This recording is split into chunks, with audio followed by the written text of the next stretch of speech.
a webinar and you've joined in listen-only mode, which is just typical for our webinars. We are going to let you guys talk if you want to, so if you've joined by the phone, please make sure to enter the audio pin into your phone or else I won't be able to unmute you and you won't be able to talk. Another way you can ask questions is through the questions box in your control panel. Type the question in there and I can ask it out loud for you if you don't have a microphone. One other option is the chat box, and you can also raise your hand. In the control panel is a little button with a hand on it. Just click on that. It'll alert me that you've raised your hand. I can unmute your microphone and you can go ahead and ask your question once I announce your name. So we are going to do questions throughout the presentation today, so please feel free to jump in whenever you have something that you want to put out there to Michelle or Elizabeth when she joins. And I think that's it. So Pat, Michelle, it's all you guys. Great. Thank you, as always, Caitlin, for helping us organize this, and Nicole as well, who I think is also listening. My staff, I'd be lost without my staff, so thank you. We are excited to be able to present this to you. 2 weeks ago, we had our Employment Council meeting, and during the Employment Council meeting, we had a brief discussion about Section 511 of the Workforce Innovations and Opportunity Act. We shared then that Michelle was willing, instead of trying to squeeze a big conversation into a little part of an agenda of an already very packed council meeting, she was willing to present this to you. And I think by the sheer numbers of people that are on joining us this morning, obviously you're interested and you want to learn more about this, and we're excited that Michelle had time to do this for us. So I'm going to turn this over to Michelle because simultaneously the NYSRA Policy Committee is meeting with Michael Seawriter, and I'm going to jump on there to let them know that we're doing this conversation and that we would like them to give a sense of whether or not they would like all of this work to stay with the Employment Council and or also be reported to the Policy Committee in regards to overall advocacy. That'll be a part of our agenda in 2017. So I'll be back, but I'm going to now introduce my friend and colleague, Michelle Barlow. What's your official title? I'm a manager of the policy unit. Manager of the policy unit, you guys. We got the big shot. Okay, I knew that she would had. Be Lisa. That would be Lisa. Oh, okay. Well, nonetheless, she's a big shot in my heart. So she's got some really cool stuff. There's the PowerPoint is going to be up, and do we operate that, Caitlin? Or are you good? How do we? You can do that. Michelle's got it under control. Then I'll just sit back and relax. And we're going to go through it, and like Caitlin said, if you have questions, feel free to either raise your hand, write it in there, and let us know. If you don't have any questions, or if you're not comfortable with this whole webinar thing yet, although I would suspect that most of you are, you know my email. I've got my phone. I can also read email messages as well if there's questions. Okay, so take it away, Michelle. Thank you. And I'll be right back. Okay. I really appreciate Pat and NYSRA giving me this opportunity to chat with you about Section 511. I kept telling Pat I was worried that all you folks would be looking for a lot of answers. We'll get to them, don't worry. Because I don't have them yet. I'm really hoping this opportunity to share some information about what Access VR is thinking about how we need to provide some services to folks who are earning sub-minimum wage and get some input from you on how we can make it work. So I'm going to loosely follow the PowerPoint. I think, Access VR is really excited about the new WIOA, and when we talk to our staff, we really try to remind them, amidst all the administrivia that's going on with this, that it's civil rights legislation, and I think it's a lot easier to deal with some of the other things if we kind of keep that in mind. The other thing that I'm learning from other groups I've spoken to is it also might be helpful to remember that all these guidelines don't just apply to New York State, but to the nation. And so, I think some people in New York State think, we're already doing a good job with a lot of these things, so why do we have to comply with all these regulations? And in my mind, I always try to keep in mind that we don't know what's going on in the other states. And so, you know, sometimes they have to solve issues that are going on in other states, and it might not be a problem or an issue for New York, but we're just following along with everybody else. So we are really excited about working with all the partners and providing new services to folks with disabilities. And the second slide here just kind of gives a general overview about some of the things that are going on with Section 511. I'm just going to go an overview briefly and then talk in more depth about what our thoughts are about how to accomplish some of these goals. So the designated state unit, that would be Access VR and the Commission for the Blind, and we are working closely with the Commission on our work group for this so that hopefully we can find a solution that works for everybody.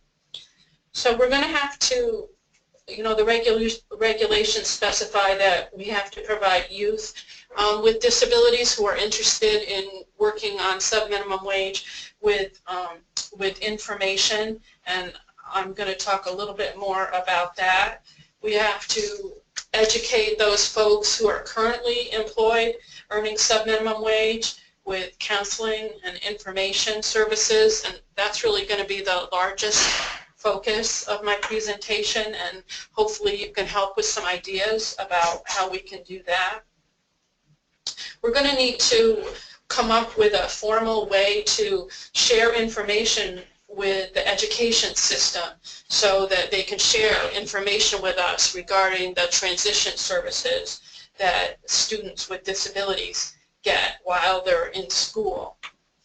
And there is an option for Access VR to review employer documentation, the 14C certificate holders documentation of what goes on in the work site and their requirement to provide self-advocacy and self-determination in peer mentoring. That's one of the discussions that's underway now. Some states might be thinking of having their quality assurance unit participate in that. That, again, we don't have an answer on that yet, but it's in discussion. And again, the MOU, we're going to have to create an MOU to share those formal transmittal of information from the transition population. So we are now required to look at students who might be leaving high school and interested in earning subminimum wage. I don't think that's a big lift for us in New York State, because if there are any folks any transition students leaving and looking at subminimum wage, they're very few, and I think we've done a nice job in looking at other options for those folks. But if there are students who fit that criteria, we're going to need to review information from their schools documenting that they receive transition services. And I guess I really see this piece as business as usual. If there's a youth transitioning from high school, before they can consider working in a subminimum wage situation, they're going to need to apply for VR services.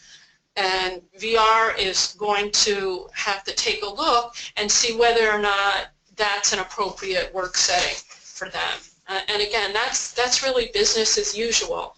If the student applies, we would, you know, look at their limitations and their work skills, try to make a determination about whether or not they were too severely disabled to benefit from our services. That's always been an option when folks apply for VR services.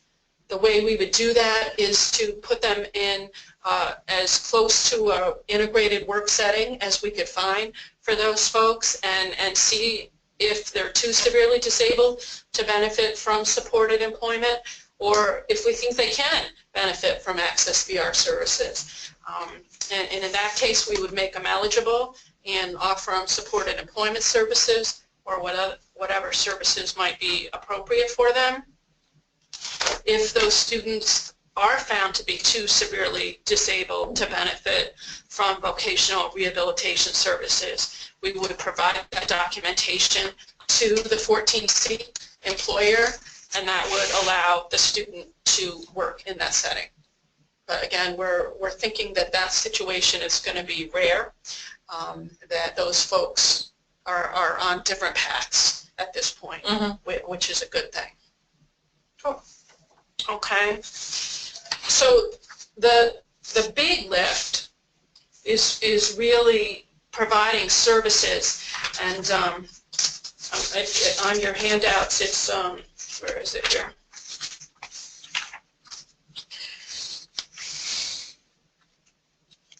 It's page 5 on, yeah, can you, oh, there you go. Look how that works. Yep. Yeah. Can I just jump in for 1 second? Since you are referring to slides in this, in your presentation, I just want to let everybody know the handout that she's using is available in the handouts box on the control panel for you to download. So if you want to download it right onto your computer and then you have a version of it, you're welcome to do that as well. Okay. Thank you. Okay. So if the other, so I'm really going to spend most of my time talking about the page 5, the responsibilities of the state unit for individuals with disabilities, regardless of their age, who are employed at subminimum wage. Caitlin, how do I make it go back? Can you up maybe or back? Just scroll with the mouse up or down. There it is. Okay, thank you. Okay. Yep. There, counseling information history. Okay. Okay, there you go. Okay. So this is a huge change for us, that we are expected to provide career counseling, information and referral services to employees across the state who are earning subminimum wage. And, you know, it's my understanding that the number of people we're talking about is between 8,000 and 10,000 people. Could be as high as. Right, I think that's a safer way to put it, because my sense from the work that we've been doing with assisting NYSER members in particular and others across the state that are still providing a sheltered workshop service, that number may be less than 8,000. So that's good news for you to take back. Right. Well, I was speaking with folks from the DDSO, and the 8,000 was that's their catch-all number. That's their catch-all number. So, but I know in particular there's quite a number of people that are here, even on our call today, that have agencies that have committed to they haven't renewed their 14C certificate. They're no longer offering a 14C certificate wage. So I think I'm excited to work with you guys through NYSER around figuring out exactly who's there to make sure that they've all gotten it. So even if, my sense is, even if the agency has committed to supporting them through supported employment and minimum wage type career decisions, if there can still be documentation that says VR was suggested, discussed, it covers everybody that way. You know what I'm saying? So not to just assume because the agency's gone there that your expectation as a VR system wasn't also addressed, because I hate to have a loophole, you know. So you and I can figure that out. But I'm thinking, right, guys, you know what I mean? If you've already decided that your agency no longer will be offering a 14C wage as part of the business as usual that you're doing, then I would still want to make sure that documentation existed in your files should something else happen. I mean, you may want to change your mind, and then we'd not want to have people unavailable to get all the different kinds of things that are still available according to the federal government. So that's where my head is going on that. But I can be convinced otherwise too if need be. and again, I tried to talk to as many people about this as I can, and I think it's, you know, I know it's frustrating to people when we tell them that we, Access VR, is responsible for providing career counseling to these employees, because they say we've been providing career counseling to them for years. Right. You know, and this is when I say I'm the messenger. Right. I'm the messenger here. You know, nobody asked me how, I might have thought to do this or address this. So we're really, the federal government did not call Michelle Barlow and ask maybe Lisa or Frank, but we have very little or no flexibility in the requirement that these career services, career counseling services need to be provided by Access VR or somebody on our behalf. So somebody on your behalf. And so the regulations do say that we can, contract this service out. Mm-hmm. Now, for most of you folks online here know how easy it is for Access VR to put a contract in place. Are you being silly now on a Friday? Look at you. Okay. So the clock is ticking, mm-hmm. and we really need to have provided career counseling to all these folks by July 2017. Mm-hmm. So, right, I see it in your thing down there, July 22nd, that's the drop dead. Right, that's the 1 year from when it has been implemented. Mm-hmm. So we're not thinking that we can put a contract in place. No, I would suspect that you are absolutely correct, that New York would never be able to make that happen in some way, shape, or form. But, right. So we are looking at our resources to see what we can do, mm-hmm. what other options we have. And again, I was with a group of folks yesterday, and I thought, we've already done this. Why do you need to do it again? And unfortunately, the answer is because we have to. Mm-hmm. So. My understanding, and correct me if I'm misinterpreting or trying to get to an answer that isn't acceptable to the federal government, okay. is that the law does not literally go to a level of detail describing what is involved or what needs to actually be imparted during that discussion of career counseling. Correct. Correct. So with that in mind, perhaps there is the capacity for the rehab agencies who are in the throngs of doing all of this evaluation right now because of what OPWD mm-hmm. is asking them to do around meeting expectations for Medicaid waiver, home and community-based waiver services. There could be some discussion of exactly what may already take place, and so the meetings of your staff may not need to be as intense because they could demonstrate that they've already done something. So I'm just putting total speculation to be able to go, because I know there are rules, and I've been on a couple of federal webinars where they've been talking about this, and there is nobody at the federal level that is budging from the expectation that money is being given to every state to the VR agencies, and this is both Access VR and CB. So if you have, I did mention that. okay, yeah, okay, good. So if you have contracts with CB as well, supporting people, that's going to be need to be addressed as well. So they're not. They want VR to lead this, and I'm wondering if that may be, we'll just need to wordsmith or be careful not to offset something, but at the same time offer supports, because I just can't imagine somebody with an IQ of 60 meeting with somebody for the first time that they don't know, talking about career counseling. It is an exercise in futility that doesn't necessarily create the synergy that we are hoping between providers and both rehab. So I got a great question yesterday when I was talking to a group, and what is your goal? Is your goal to really try to identify people who are interested, or is your goal to get the job done? Well, and my answer was both, but I'm fairly realistic, and you're right, that that we aren't really going to be able to have in-depth conversations with 8,000 or 5,000 people between now and July.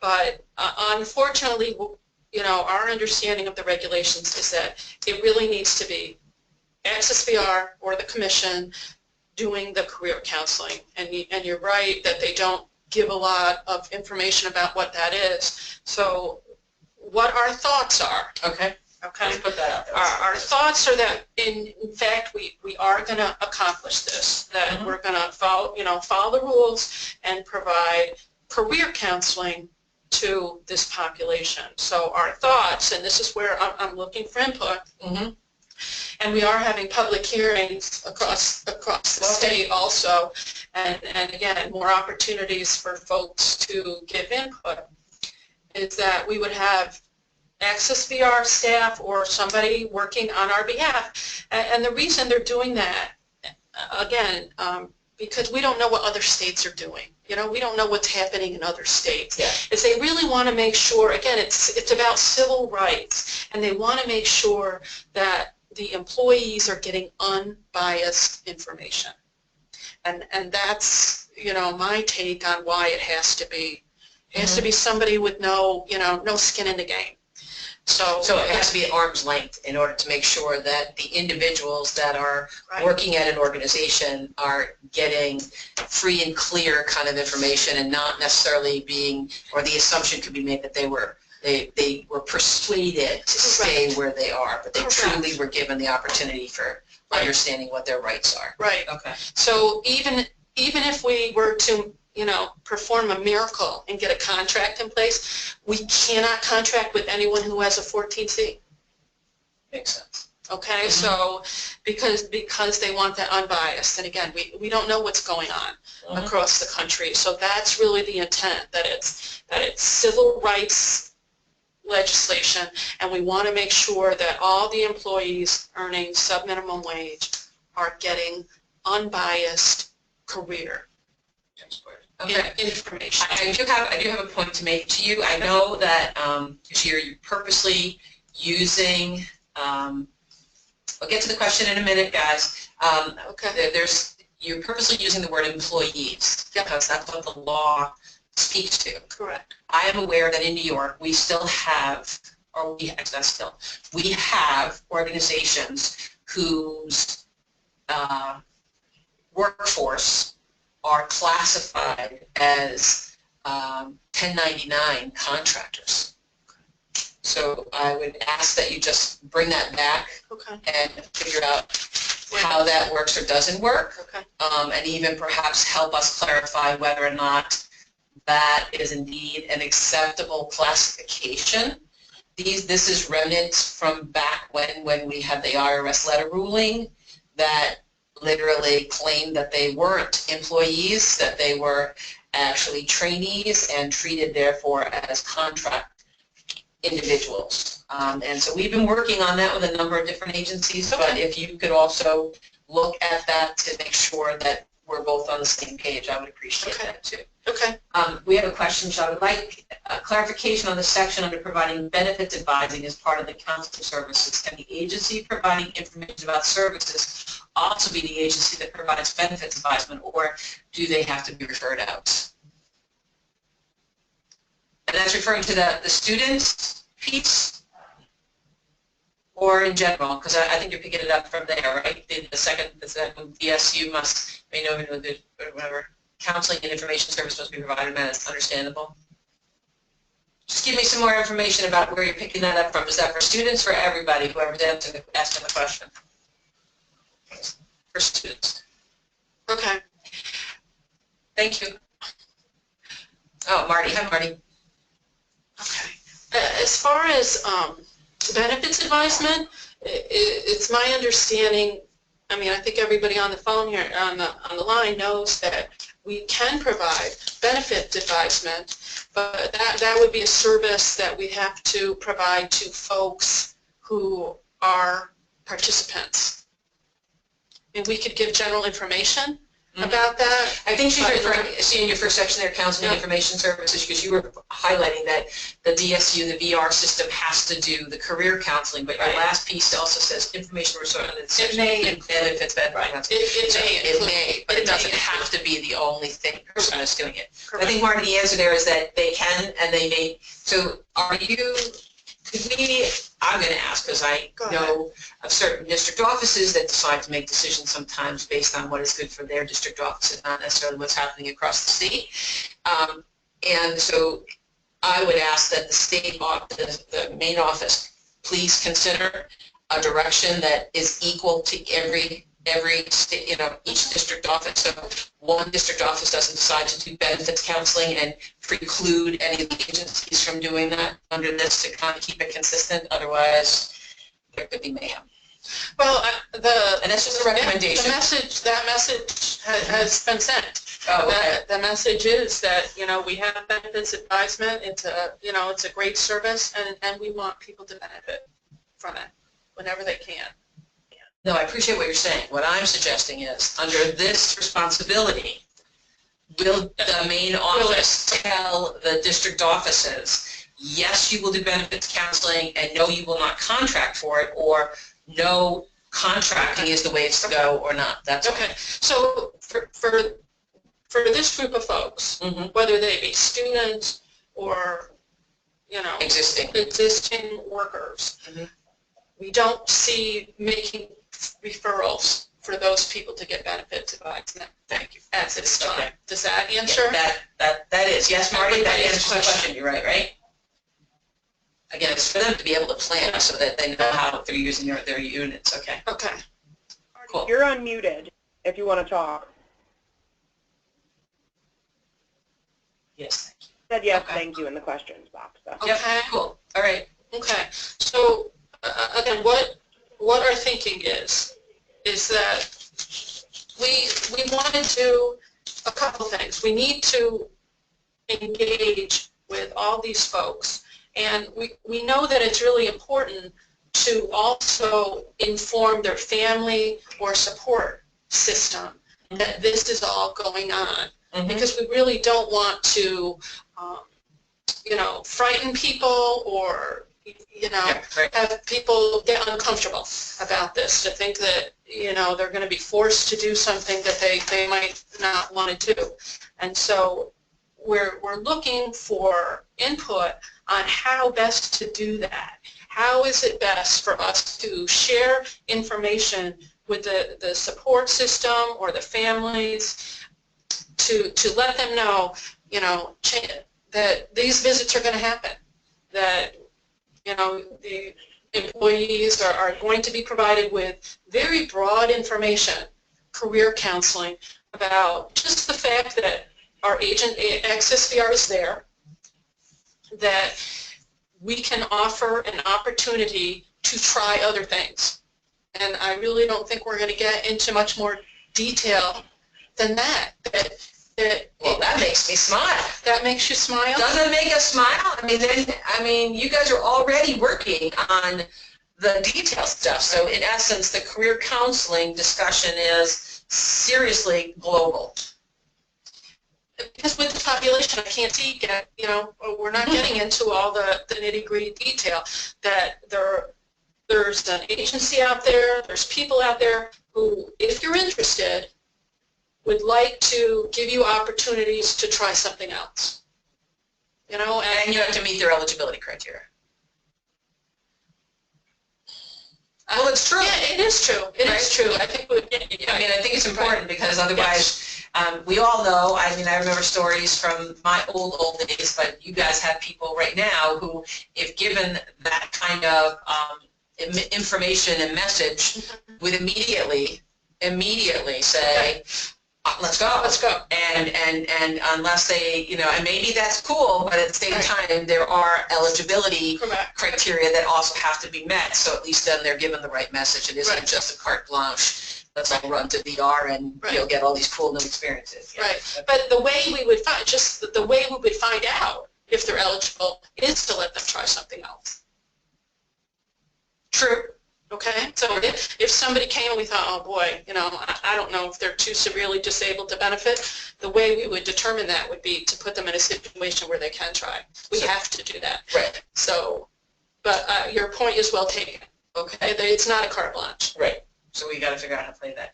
And now I'll play that back at you. Since, and Aaron, we'll get to your question in a minute. Since we can't, you can't, the system, VR cannot offer an agency that is providing a 14C wage service, job, an opportunity to do career counseling. Forgive me, but who are you going to get to do the situational assessments towards what you just suggested? Are they going to be allowed to be contracted to do that work, or we figured that out yet? It's going to have to be. Yeah, I mean, who else do you have? Right. Right? I mean, especially with a state this big. Right. And that many agencies that still offer 14C. Right. Interesting. Right. Very interesting. Okay, so Aaron's asking us, information sharing with circle of support should likely come from the provider agency. This is due to the established relationship and follow-up questions after the counseling. That's a recommendation, if that's possible. Okay. Caitlin, could you do me a favor too? Would you capture some of these recommendations and, as you're sitting at your desk, just so that we don't lose them, and that way Michelle can continue to talk and not try to keep track of that stuff? I would greatly appreciate it. Thank you. Absolutely. So we're really thinking about, you know, almost a letter of introduction going out to the support group, saying, you know, this is who these people are. This is what they're coming to say, you know, and just to let people know. And we could even, there's going to have to be documentation gathered, and I don't want to jump too far ahead, but so let me back up. So here's what we're thinking. You can shut me down. Exactly. Shut up and let me do what I have to say. No, that's fine. Okay. So what we're thinking is maybe a letter of introduction going out to the support group or to the, you know, participant, letting them know who we are, why we're coming, and what to expect. We would see sending out whoever's going to do this to the workplace, and because that's where they all are, and have, you know, in a small group setting, have information shared about career choices, the career counseling. Okay. Then individually, we need to document decisions. You know, after the participants get career counseling, we need to document whether or not they're interested in other services.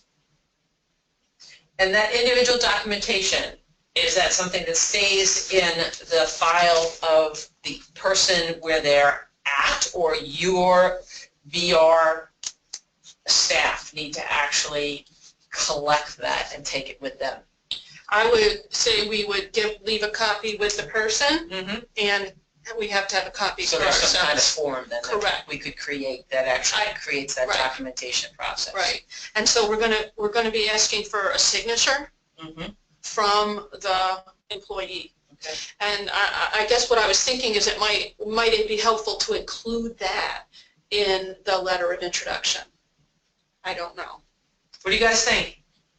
Kathy, you're saying could agencies that already have stopped using 14 assist in this? I would say yes, right? If there's a situation, when I said the situational assessment, and or if they're not offering a 14C, then in essence they could be helping you with career counseling if that became something you were looking for. Correct. Yes. Correct. Yes. And again, we're not anticipating contracting that at this point. It's just, because it's a pain in the ass to try to get to something through New York. I can say that. Your check's signed by the way.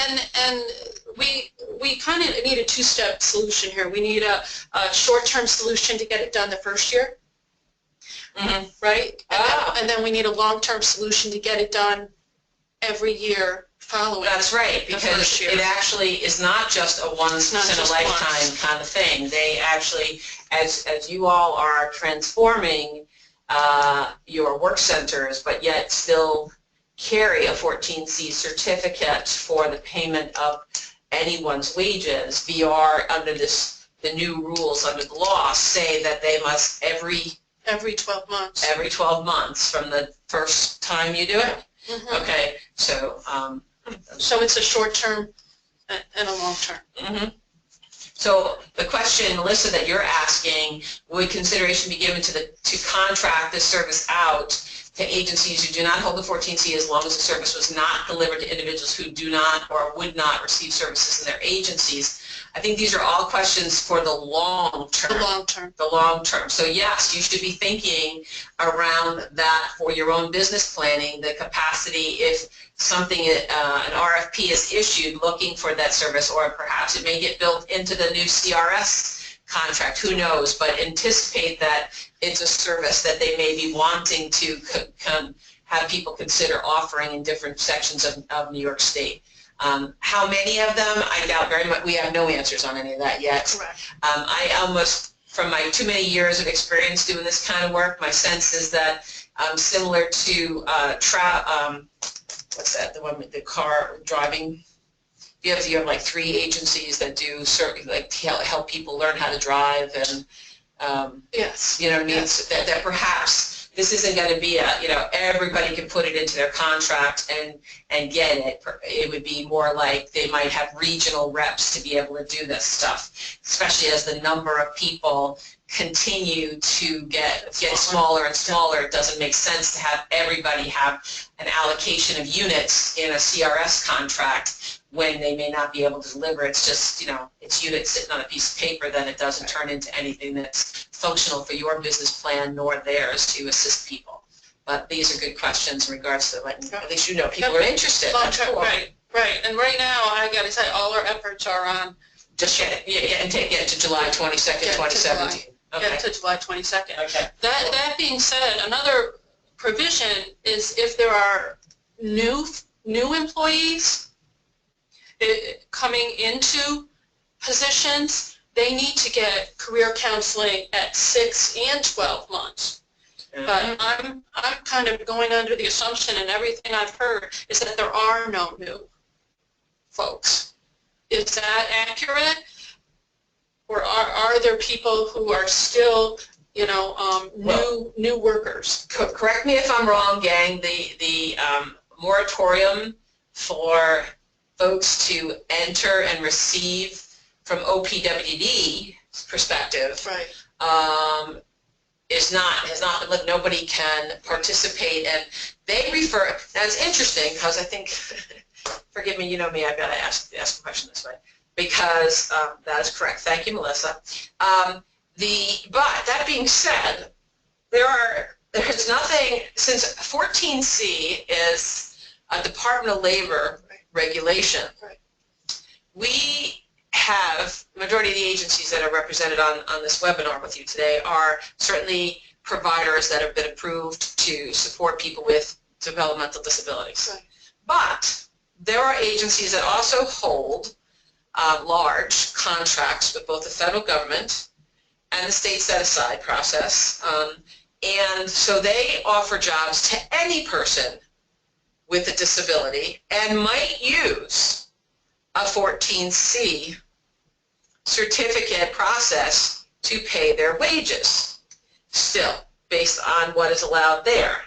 So although we keep focusing on an IDD population, the reality, am I right or wrong, guys? The reality is that some of you are indeed open to hiring any person with any disability for a contract that may be paying based on prevailing wage under a 14C certificate. So we can't just use, I guess I'm sharing with you, we can't just use the DD stuff and VR be in total compliance, because the reality may be that indeed there are other people. I know of a couple of agencies who shared with me that there's still individuals who are in recovery with mental behavioral health disabilities that very much need the reintroduction to the world of work by being supported through a 14C sheltered workshop environment.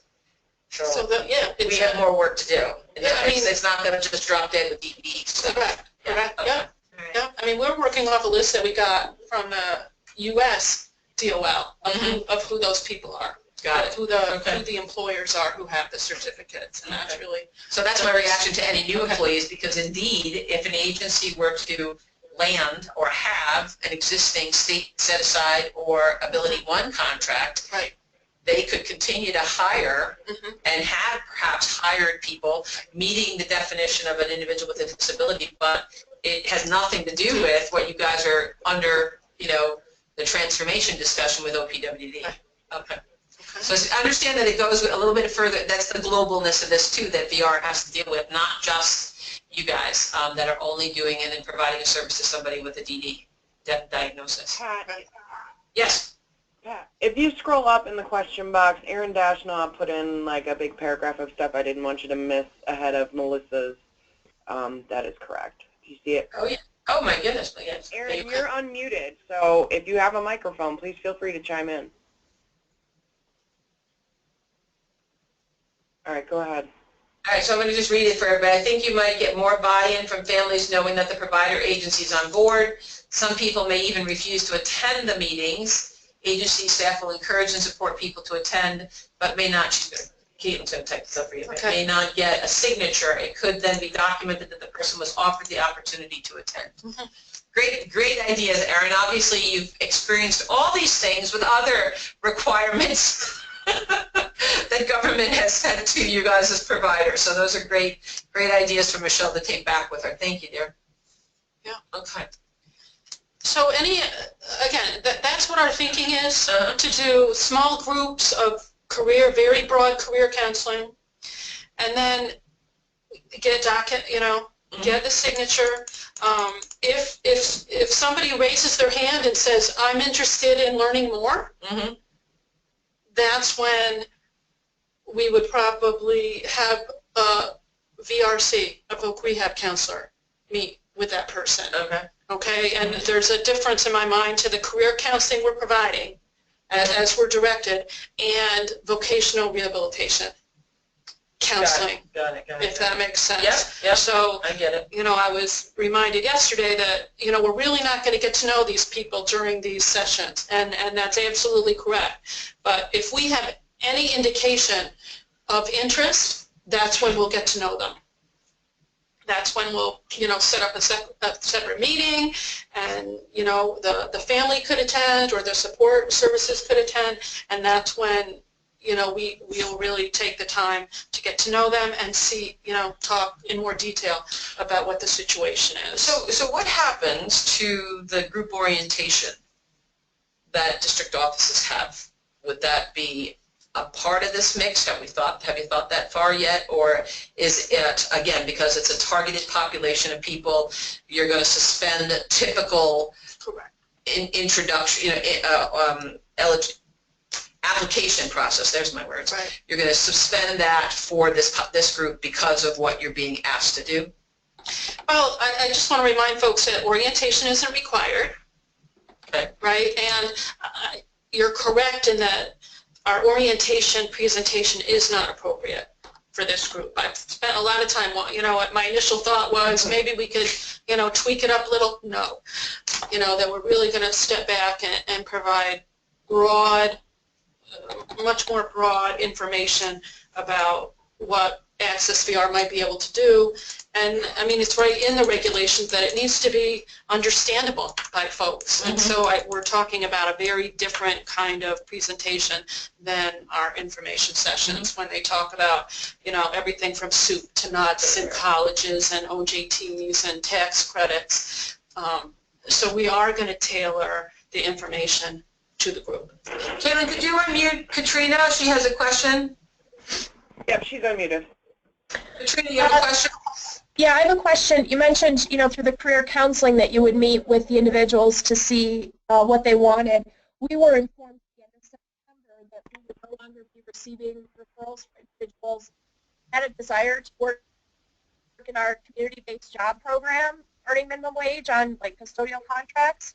So what happens to those individuals? Take yourself. Katrina, I apologize. You're fading in and out. So if you're on speaker, would you just pick up the handset and talk into the phone? I'm on the computer. Oh, okay. Just get closer to your speaker then, if you wouldn't mind, girl. You're just fading in and out. Okay. Is this better? That's much better. Thank you, dear. Okay. So we were informed a couple weeks ago that we would no longer get referrals from Access VR if the individual's desire was to work in any of our community-based businesses. If the individual meets with a counselor who's a 14C person and expresses that desire, what will Access do with that case? Because it's my understanding they're no longer going to open cases for individuals to work in the agency's community-based businesses.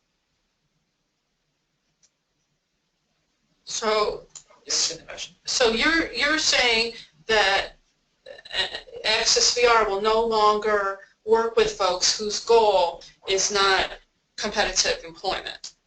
Is that what? The mistake that is being presented in that statement is that there's an assumption that the business that capabilities has built is not competitive. Indeed it is. There's a dilemma About what's integrated. and if the business is owned and operated by the rehab agency in the past on an individualized basis, VR has made that decision. Okay. Herein lies the policy discussion that you and I were talking about prior to this, is that one of the initiative, well, OMH created the initiative first, then OPWD has followed suit and encourages the organizations to consider building and developing businesses that can be twice as supportive at this given moment in time to individuals with bigger barriers to employment than trying to all get them engaged, and or in an environment, a rural area where there isn't companies to hire people at the numbers they have.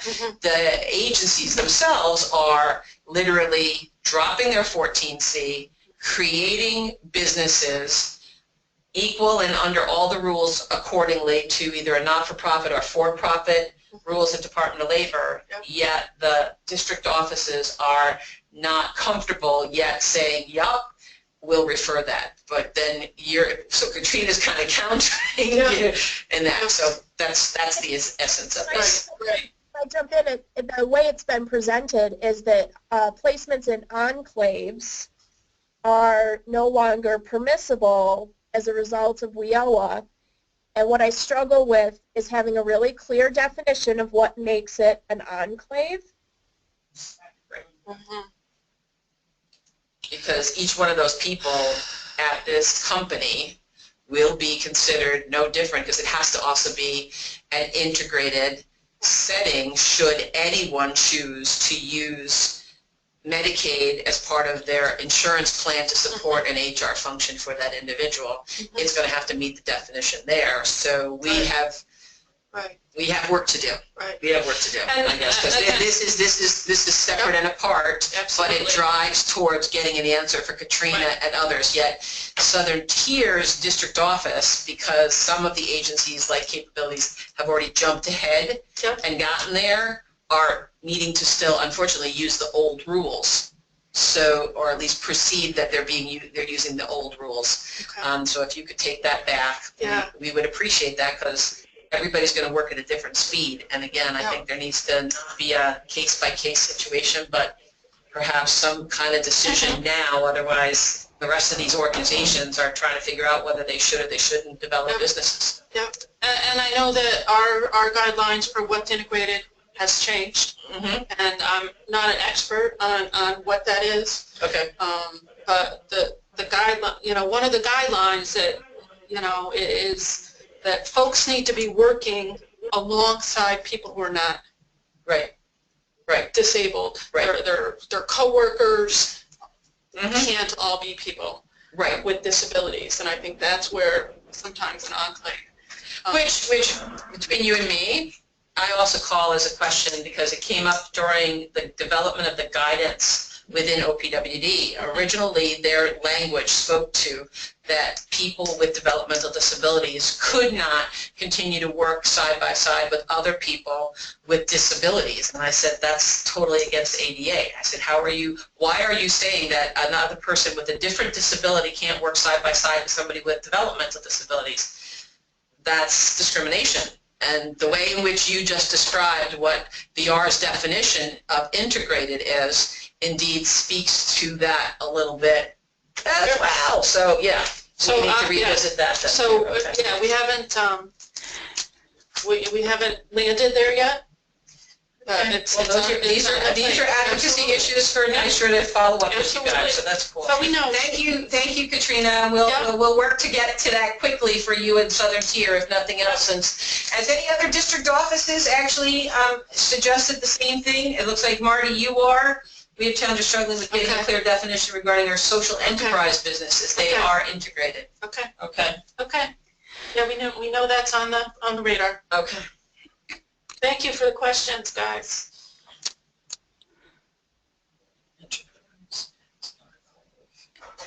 Okay. Okay, cool. So is there anything else? No, My eyes aren't good enough. No, I got it. Hey, Pat. Yes. Hi, this is Elise Schweitzer from Cornell. I just wanted to point out, I think a lot of what's going on in the field right now is some confusion between CMS's guidance on reverse integration of sheltered workshops and some of the other initiatives that are occurring because of WIOA. So Section 511 doesn't really have anything to do with integration. It's purely a subminimum wage mandate. But I think what New York needs to be aware of is that reverse integration of sheltered workshops is not going to cut the mustard with CMS when it comes to the transformation agreement and the waiver agreement. So I think I would just put that on everyone's radar. Okay, thank you. Oh yeah, no, I totally agree. Thank you, and that's important again in distinguishing what is the expectation that Michelle's talking to right now in regards to compliance with Section 511 and the use of 14C and what they have to be available to individuals to understand their services and all that. That being said, simultaneously, the agencies that are under contract and with VR to do other kinds of things are slamming up against old definitions and new definitions and the allowed definitions from other funders as they try to also transform towards a more inclusive, integrated business environment, especially in some of our rural areas where there isn't literally enough businesses to handle the number of people, and we don't want them just sitting around doing nothing. Yeah, and I think what's happening is a real entanglement of these coexisting mandates and a real confusion. It's very difficult to follow the threads and, between what's happening because of, waiver agreements, what's happening because of WIOA. There's all these co-occurring mandates, and I think there's a lot of confusion in the field right now. So I'm hoping that, at the state level, there can be some clearer guidance for providers that's forthcoming, in the near future.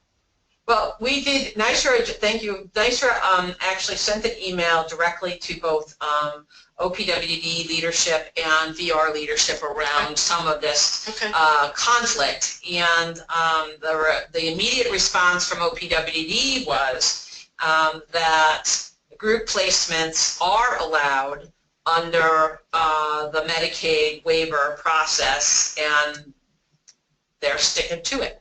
And I said, okay, fine. But just because you think it's okay, that doesn't mean that it meets the expectations of some of the other things you're also asking these agencies to develop in order to not have people sit at home and do nothing at all.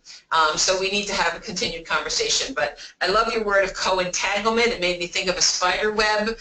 Halloween is on my mind, yes. But nonetheless, to try to figure out how, almost like what is entangled and how do we draw lines to get them into their own pathways, even if they cross each other sometimes, but not getting stopped is the way you're putting it, Elisa.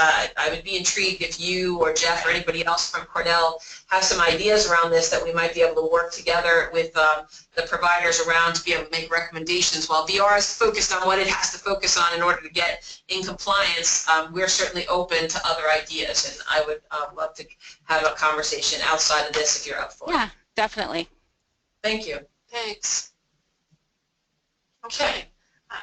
I don't have too much more. Again, we're scrambling as fast as we can to try to put things in place, so we will comply and provide the service, the career counseling to everybody when we need to. Are you interested in receiving, you talked about a form, are you interested if any of our organizations have already created or used a form for, I'm thinking of some of the stuff that you guys do when you do IEPs on the Medicaid side, and Erin, you put a point where somebody might choose not to sign something.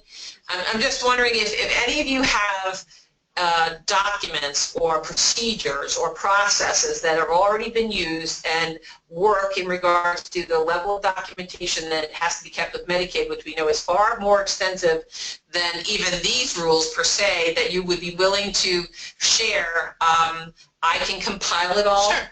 And send it off so that at least you know what's happening in the agency, and it might be that much more accepted versus feared or rejected because it's a, you know, wait a minute, I don't know what this all is type of thing. When, okay, so if anybody has anything, please, you know, my email's in your favorites, just send it to me. Okay? And you know what the other recommendation that we got was that it would probably be helpful if before, you know, we visited the sites, if we could look at their transition plan.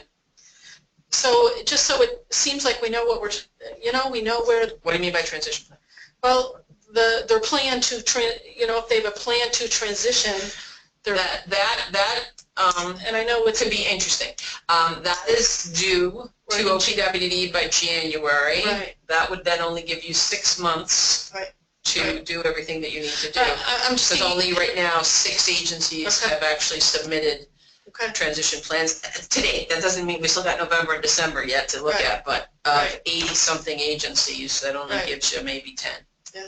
I just thought that if, while we're talking to the folks, if we actually understood what was going on in that center, in that work center, it might be helpful. Well, we could certainly, okay. Howie, you're suggesting, would it help if agencies gave your information regarding numbers of people who need counseling and where they work?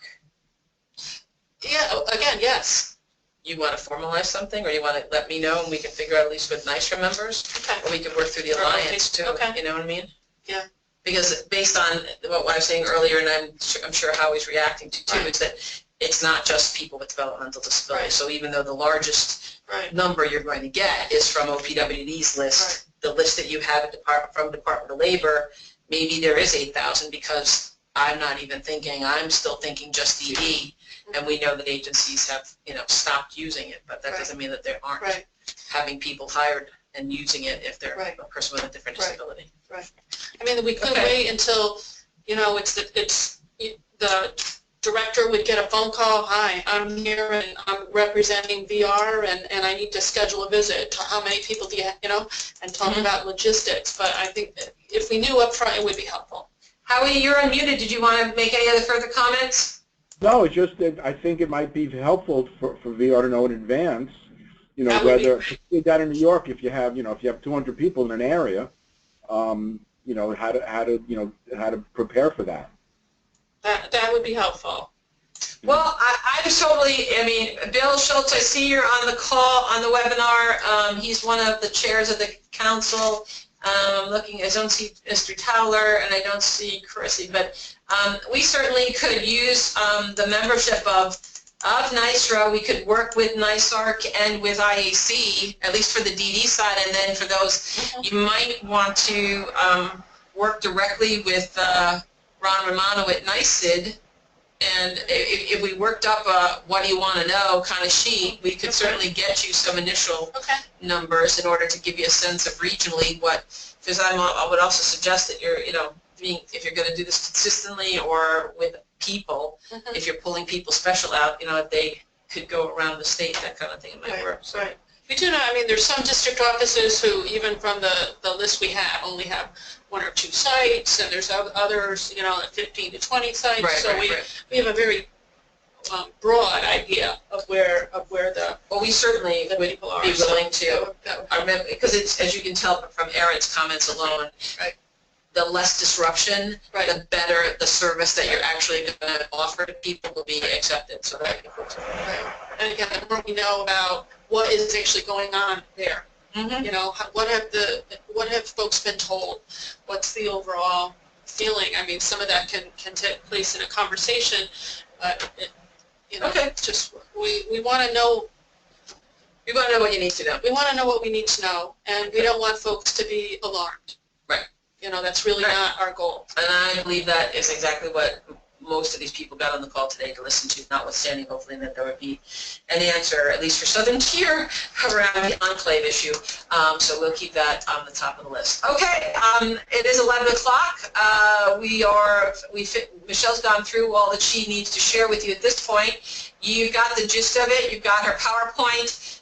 Feel free to share thoughts and challenges, ideas, recommendations directly to me. We could certainly do a follow-up call if there's an interest in, or the smaller work team to look at building some things for VR. We're in this together. We could all sit back and just wait for VR to do it to us. Or we can figure out how to, work together to make sure that the career, as Elise said too, the career counseling piece and this, the requirements to get us to July 22nd, 2016 in New York State is taken care of, and then continue to work in a dialogue around the future, other kinds of things that need to play out, because the law distinctly says 14C is still allowable, but here are the steps by which VR will pay attention to it, labor will pay attention to it, and indeed Medicaid, we already know, is asking questions in regards to it, and then the definitions that go along with that is probably the best summary I can give.